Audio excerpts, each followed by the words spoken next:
Hi everyone, তোমরা অনেকেই জানো যে আমার অ্যাকনি আছে, প্লাস হচ্ছে আমার অ্যালার্জি আছে। সো সামটাইমস আমার গাল এরকম লাল হয়ে যায়, এখন যেরকম দেখতে পারতেছো ঠিক এরকম হয়ে যায়, বিকজ আমার স্কিন অনেক সেন্সিটিভ।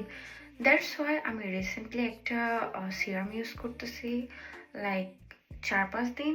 সো এই 4-5 দিনে হচ্ছে আমি এটার মনে হইতেছে যে বেনিফিট দেখতে পারতেছি, বিকজ একটু হালকা হালকা গ্লো দেয় অ্যান্ড সিরামটা অনেক বেশি হাই।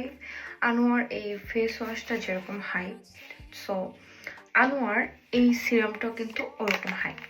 সো আমি অ্যাজালিক অ্যাসিডের এই সিরামটা ফার্স্টে ভাবছিলাম যে কাজ করবে না, কিনবো কি কিনবো না। পরে ভাবলাম যে যেহেতু আমার এই রেডনেসের প্রবলেমটা আছে, আর এটা বেসিক্যালি একনির রেডনেস, একনির যে ছোপ ছোপ দাগ থাকে ওইটার জন্য অনেক ভালো।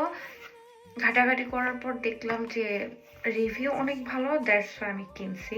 এখানে ক্লেম করে দিছে যে রেডনেস সুদিং সিরাম, মানে আমার যদি ফেস লাল হয়ে যায় অ্যাকনি হওয়ার জন্য বা ব্রণ হয়, অনেক সময় কিছু কিছু ব্রণ আছে লাইক এগুলা লাল লাল হয়ে যায়, অনেক বড় হয়ে যায়, ফুলে যায়, ওইটার জন্য এটা অনেক ভালো। সো আমি কয়দিন ইউজ করে যেহেতু ভালো একটা বেনিফিট পাইতেছি, দ্যাটস মিন আমি হচ্ছে এটা কন্টিনিউ করবো। অ্যান্ড যদি এটা অনেক ভালো হয় তাহলে আমি এটা ছাড়বো না, সবসময় ইউজ করবো। অ্যান্ড আমার এটা আসলে দরকার ছিল, আরও আগে কেন কিনি নাই সেটা আমি এখনো বুঝতেছি না। বাট আমি যেহেতু অল্প কয়েকদিন ইউজ করছি, সো আমি চাইলেও রিভিউ দিতে পারবো না। বাট হ্যাঁ, ইটস ওয়ার্ক, মানে এটা কাজ করতেছে, এটা আমি বুঝতে পারতাছি। দ্যাটস ওয়াই আমি এটা বললাম। আর এটা যদি সবসময় এরকম ভালো কাজ করে তাহলে হচ্ছে তোমাদের সাথে আমি সামনে আরও রিভিউ শেয়ার করব।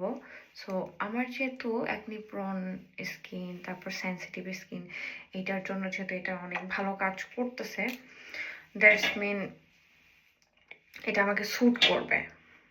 সো এটা স্যুট করলে তাহলে তো আর কোনো কথাই নেই। তোমাদের কিচ্ছু দেখা লাগবে না, জাস্ট আমার গ্লোটা দেখো। এটা ইউজ করার পর এত সুন্দর একটা গ্লো দেয়।